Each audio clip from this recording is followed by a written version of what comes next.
This is the last message in a series where we looked at the things that we were asking for in prayer.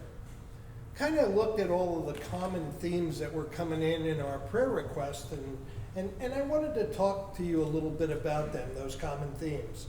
In this season, there were a lot of us that were dealing and asking for prayer for anxiety.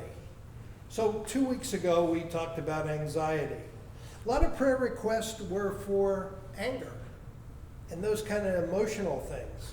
And so last Sunday, we talked about that. This week, I'd like us to talk about temptation and the things with which we are struggling. I'll tell you a story. Several months ago, I was driving home from New York, end of a long day, long week, and I was tired. Just wanted to get home. Ever been there where you just can't wait to get home? And I'm driving on Interstate 80, and there's an accident on the interstate, and it caused everything to completely shut down. There was probably 10 miles of trucks backed up, nobody moving anywhere. And I'm stuck there. Now, the air conditioning in my car seems to only work when it's moving. Not sure what's going on there, but works great while the car's moving. As soon as you stop, it becomes like a sauna in there. And I'm annoyed and I'm frustrated. And I look to my right, and there is a sign for Dunkin' Donuts. It's at the end of the next exit ramp. In fact, they're directing traffic off of the interstate right past the Dunkin' Donuts at the exit ramp. I gotta tell you, that Dunkin' Donuts was calling me. Initially, I felt it's probably a sign from God. After everything that happened to me today, that he's given me this blessing. He's specifically saying, Steve, I bless you with several donuts. And then I realized now it's probably more of a temptation, and it's probably not from God. See, for someone who has to deal with blood sugars, this is certainly not acceptable to me. And the older I get, the more stuff I can't eat. And so I'm fighting it. I'm fighting turning into that driveway. I'm holding the wheel because it's trying to turn all by itself, mind you. So I start singing some worship music. I'm going to worship God here. So I start, because he lives, I can face the donuts. It was the first song that came to my mind. And then I looked at the donut shop when I got right in front of it, and there's a sign that says, hot now. The donuts are hot now. Somebody needs to eat them now. Now it's become a stewardship thing. Because you can't waste the hot now donuts, right? Now I'm really struggling. I found out later that the hot now sign wasn't for the donuts, it was about their coffee. But it had me from that hot now sign.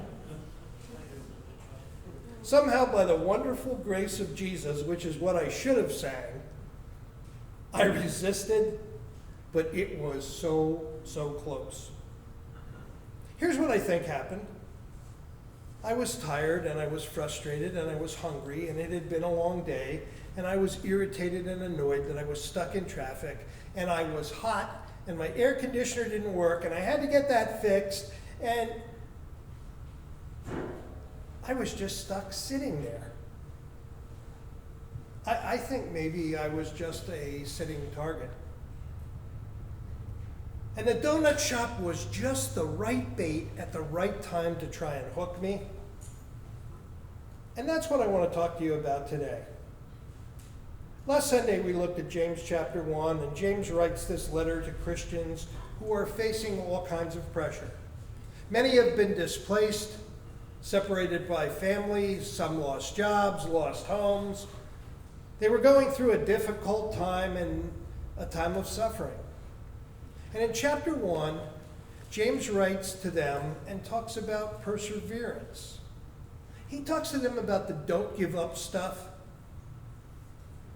He talks to them about keep going and getting through. He speaks words of comfort and courage over them. It's exactly what you would think James would say to people who were going through the kind of stuff they were going through. You can do it. You can get through this. But as you keep reading in James chapter 1, he also talks to them in James chapter 1 about anger, and he talks to them about resisting temptation, which seems to be a little less to the point. As I talk to suffering people, on a short list of things that we talk about is not usually temptation. But I'll say this. Of the prayer requests we're receiving, James knew exactly what he was doing when he challenged people in the midst of suffering to stand up to temptation. Because when life is hard and things seem unfair, we are especially vulnerable. Here's some prayer requests that I got recently. I have permission to share some of these details. Somebody asked me for prayer for this. They said before the pandemic they had been sober for 8 years.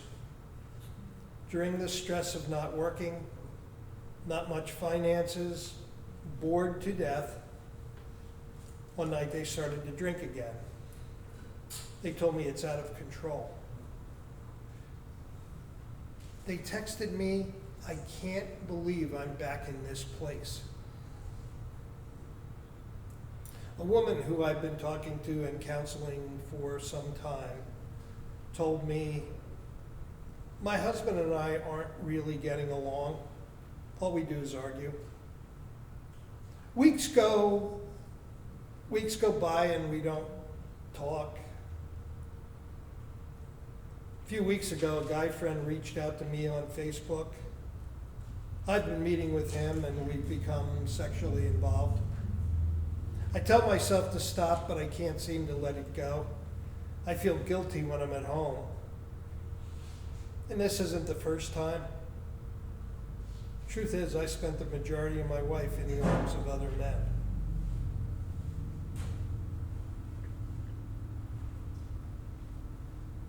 Young man tells me before the pandemic, I would give in to the temptation of pornography every now and then. With all the free time that I have, though, it has started to dominate my life. I'm scared that I will become completely addicted. There have been many prayer requests and many temptations that we can talk about. But along with anxiety, along with anger, many of us are struggling with this other stuff, with this temptation. Stuff we thought maybe was in the past. But James understands that trials and temptations go together. Here's what James says in chapter 1 in the first part of verse 13. He says, when tempted, no one should say God is tempting me. James says 2 words, when tempted. Only 2 words, but there's no if in those 2 words. He says when tempted. You don't reach a place spiritually where you get an exemption. All of us are tempted. And you're on dangerous grounds if you're naive enough to think, no problem, God, I got this. Not going to get me on this one, Satan. But when there are unanticipated struggles, I think we become more susceptible to temptation. There's probably a number of reasons for that. One of them is that we feel sorry for ourselves, so we justify giving in to temptation. We think, well, what's happening to me isn't so fair, so it gives me the right to do what I want to do and feel how I want to feel. Let me explore this temptation. Another reason we're more vulnerable during temptation is during that season, or even this season, Many of us are dealing with so much stress that quick hit of dopamine in giving in to a desire, that fuels us. Pretty hard to pass that up. Boy, I got this really quick high. Thirdly, and this is what I want to talk to you about for the next few minutes, is some of us are vulnerable to this because we're spending so much time sitting around without any real structure, without any real routine. We're kind of like sitting targets. Anybody ever hear the term sitting target? It's kind of like when you're hunting prey and the stuff you're hunting is sitting right in front of you with no protection. It's kind of like you're going to the lake to hunt duck. And the duck fly in and they land right in front of you and they stay there.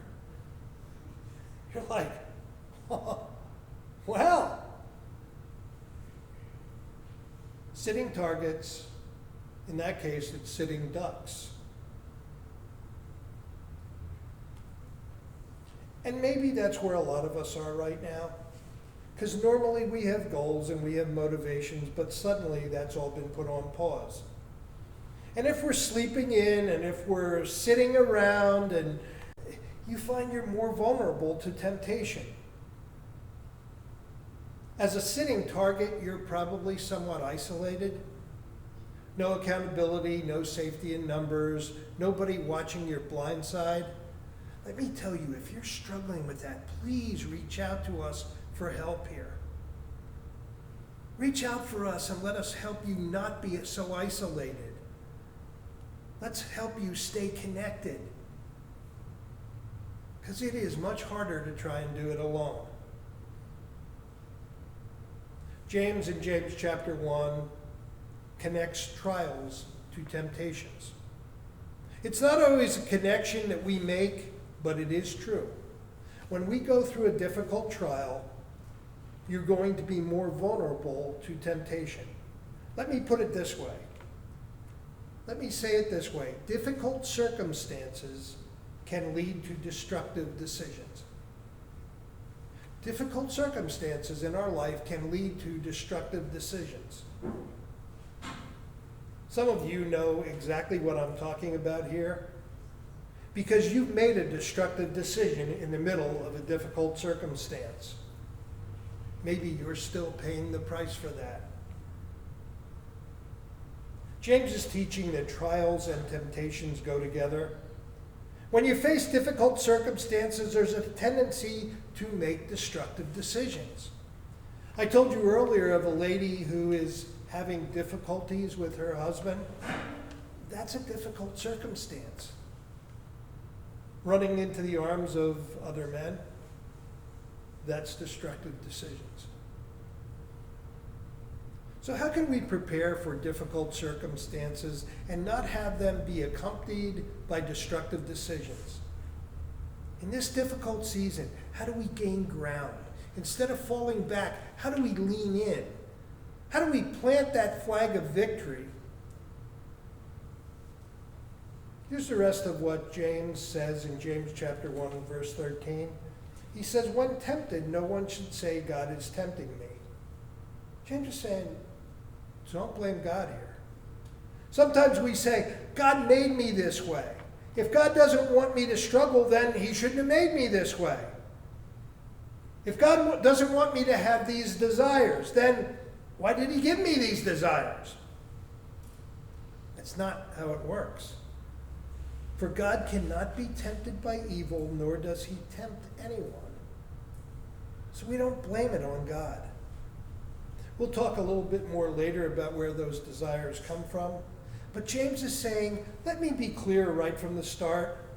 God isn't the one tempting you. Got it? So when you're tempted, when you find that somebody's pushing your buttons, from where does it come? From where does that temptation arise? James goes on to explain it in verses 14 and 15. He says, but each person is tempted when they are dragged away by their own evil desire and enticed. Then after desire is conceived, it gives birth to sin, and sin, when it is full grown, gives birth to death.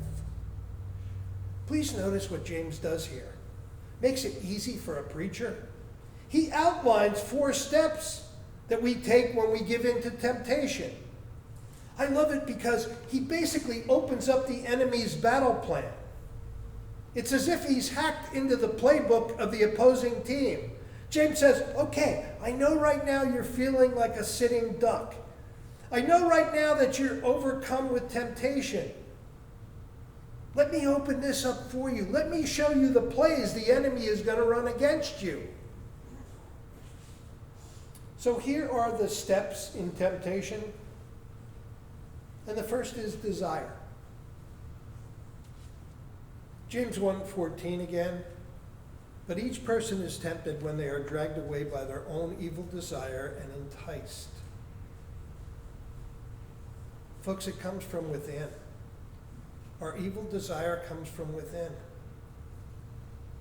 Now, most of our desires are okay. In fact, I think most of our desires are rooted in something good.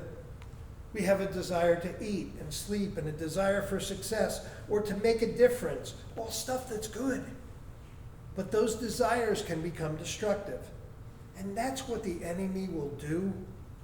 He'll try and hook you by taking a really good desire and use it to just get you to take a bite.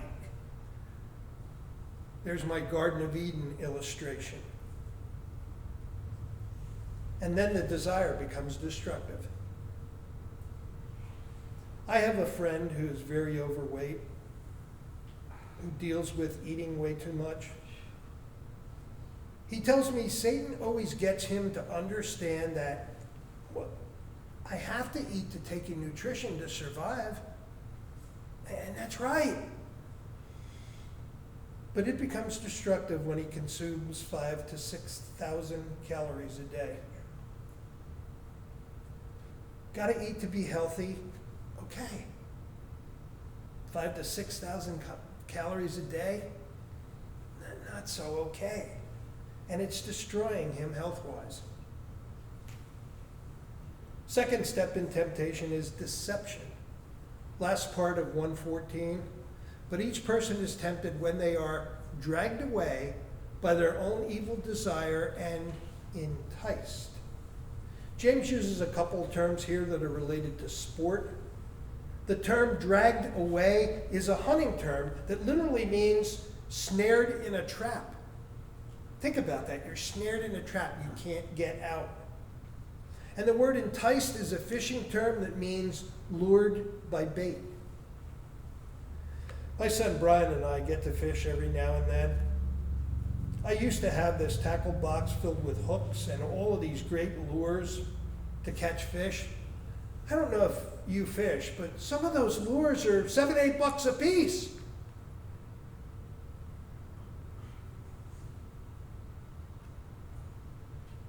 Brian didn't have his own tackle box, so I lent him mine.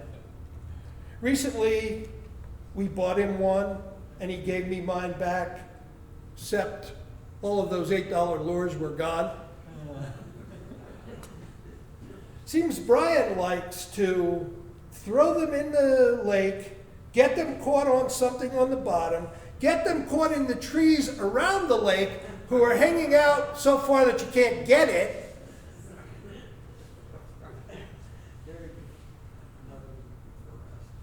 I liked my tackle box a lot more before he borrowed it, let me say that.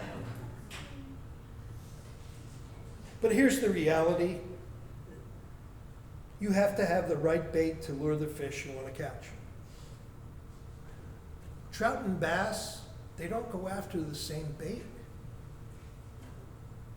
And that's what James is saying. He's saying we're dragged away and enticed by our own evil desires, and that we've been deceived. In other words, the bait is more specific for you than you realize. It takes different kind of bait to catch different kind of fish. When I told you about the Dunkin' Donuts story with the sign saying hot now, some of you get that. When I talk about addiction, Some of you get that. I have a donut problem, but you may have an alcohol problem.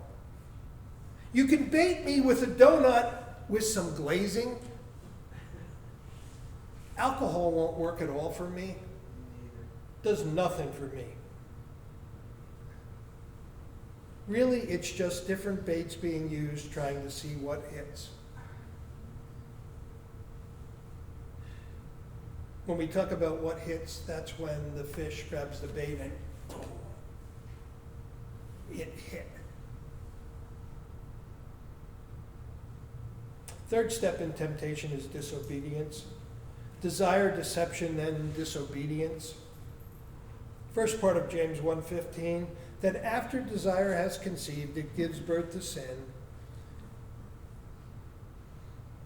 It begins with your desires. It begins with your thoughts and your imagination. And that seems innocent enough. And we can justify that. I haven't done anything. I haven't hurt anybody. I just thought some things. But James uses sort of the image of things being born here. Once you stop guarding your heart, once you let your mind wander free, then a seed has been planted. And conception takes place. And now, whether you want it or not, it's going to give birth to sin. And you don't think it'll happen to you, and you thought you were just playing around the edges, but sin is on its way. Remember, we said many times before, we are made new by the renewing of our minds. And that is always in God's power. When you start thinking about things that are contrary to what God says, what he wants for you, you're planting seeds, and they will bring sin. What happens next? Sin will always take you further than you want to go and keep you longer than you want to stay and cost you more than you want to pay. Here's what we need to do, especially if you find yourself a sitting target. It's to think it through. Give your thoughts over to the control of the Holy Spirit. Pray for God's help. Renew your mind with God's stuff. Alcoholics Anonymous does something interesting. They say it this way. They teach people to think through the drink. Think through the drink. What's on the other side of that drink? Who's it going to hurt? Ask, are things on the other side of that drink good things?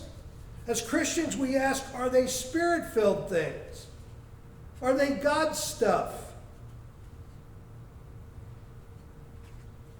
Is it being done in his power? Who's pulling the strings? You know, many of the Proverbs in the Old Testament are written from the perspective of a father sort of telling a son of the dangers of sin. Son, here's where this sin leads. Here's where you're going to end up. Proverbs 7 is a great example of this. A father is warning his son about lust and sexual immorality. And he describes lust as a beautiful woman that seduces a man and draws him in, and he chases after her. And he wants to warn the son about what's on the other side of that sin. Here's Proverbs 7, verses 21 to 27. With persuasive words, she led him astray. She seduced him with her smooth talk. All at once he followed her like an ox going to be slaughtered, like a deer stepping into a noose,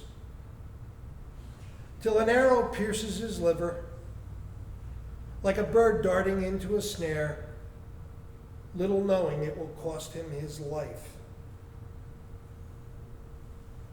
Now then, my sons, listen to me. Pay attention to what I say. Father said, consider where this is leading. Do not let your heart turn to her ways or stray into her paths. Many are the victims she has brought down. Her slain are a mighty throng. Her house is a highway to the grave, leading down to the chamber of death. Stop.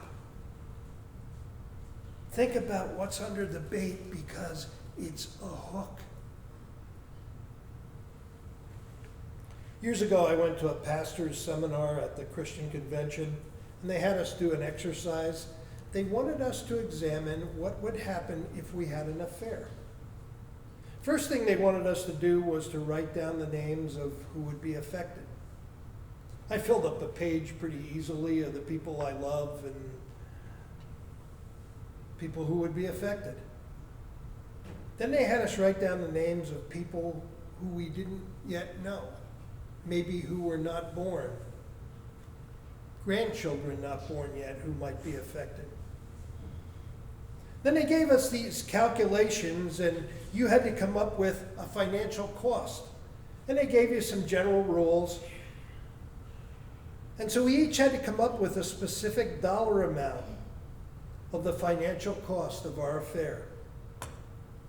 I have a friend who has a friend who tells this story. He said his friend pulls out his cell phone, and they're talking, and he says, $130,000. My friend looks at him and he says, that phone wasn't $130,000, maybe $600 or $800 tops.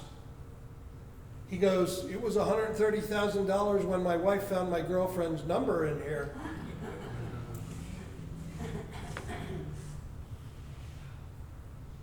Wow. Then they had a former pastor share his story of the spiritual impact his affair had on the church. Before, in my past life, at another church, I had to deal with that, a preacher and somebody in the congregation having an affair. What was the point of the exercise? The point of the exercise is to see the hook. Because sometimes all we see is the bait. Final step in temptation as we wind down, according to James, is death. Verse 15 again. Then after desire is conceived, it gives birth to sin, and sin, when it is full grown, gives birth to death. The Bible teaches us that the wages of sin is death. That's what you get from sin. And in Scripture, death is always about separation. Physical separation, body from soul. Sin always separates you from God. But here's the cool thing. God gives us this free gift of life. Because Jesus came to bring back together what sin had separated, to give us life. Here's verses 16 and 17. James says, don't be deceived, my dear brothers and sisters. Remember, he's talking to us like family here. Knowing that we're family. Every good and perfect gift is from above, coming down from the Father of heavenly lights, who does not change like shifting shadows. Don't be deceived. Every good and perfect thing in your life comes from God. And at the heart of your temptation and my temptation is deception. It's Satan getting us to think that God isn't really good. That he can't really be trusted with everything. That he's holding out on us. That he's tempting us with this little bait, waiting for us to grab it, and then can't wait to punish us. No. That's not what Jesus was all about. What Jesus is all about. And so in that moment of temptation, when you feel yourself starting to give in, you stop and ask yourself, am I being deceived? Remember last week we said, stop. Just stop. Am I being deceived? James says, don't be deceived. Every good and perfect gift is from above, coming down from the Father. Don't be deceived. The life that you long to live is found in God's way. Trust Him with your life. Trust Him with your stuff, with your things. Trust Him with your temptation.